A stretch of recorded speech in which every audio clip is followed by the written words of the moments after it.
Si Ann, may ibinunyag sa pagbubuntis umano ni Kim Chiu. Ipinagtanggol ni Sian Dominguez ang kanyang co-host sa It's Showtime na si Kim Chiu, na muli namang naging sentro ng mga espekulasyon online. Sa pagkakataong ito ay dahil sa mga balik-balitang siya ay buntis. Nagsimula ang usap-usapan matapos mag-post ang isang TikTok user ng video ni Kim sa airport, na kinunan sa anggulong kitang-kita ang kanyang tiyan. Walang nakikitang umbok, ngunit may ilang manunood na nagpilit na mas malaki raw tingnan ang kanyang tiyan kaysa sa dati at ipinagpalagay na nagdadalang tao ang aktres ng The Alibay.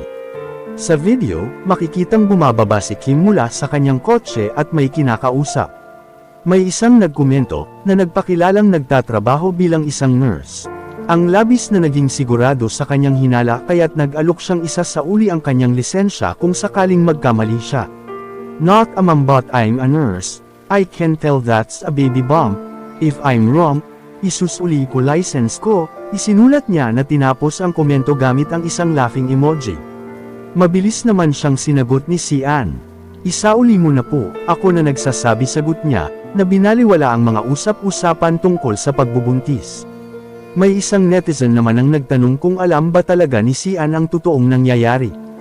Ate, di ka na-inform ni Kim, hirit ng netizen. Sagot naman agad ni Sian, sabi niya sa iyo ate.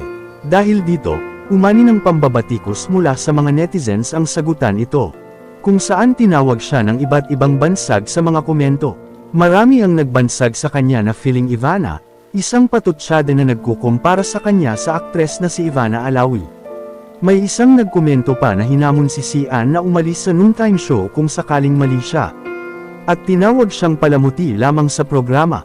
Sabi naman ng isa pang netizen, alam ng mga katulad niyang ina kung ano ang totoong tiyan ng buntis kapag nakakita sila nito. Isinulat ng netizen, tapos if nag-reveal na buntis, ano? Ikaw naman aalis sa Showtime.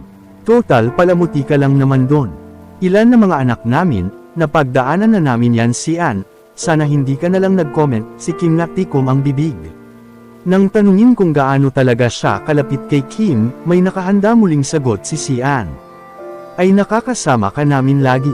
Samantala, ang iba naman ay pumanig kay Kim, na nagsabing noon pa man ay malaki na talaga ang kanyang puso na lalong napapansin dahil lang sa kanyang kapayatan. Isinulat ng isa, mapuson talaga si Kim, tingnan mo na lang mga dati niyang vids. Sabi naman ng isa, grabe na naman, payat ako pero mas malaki pa puson ko dyan, hindi naman ako buntis. Sa ngayon, hindi pa binibigyang linaw ni Kim ang mga haka-haka.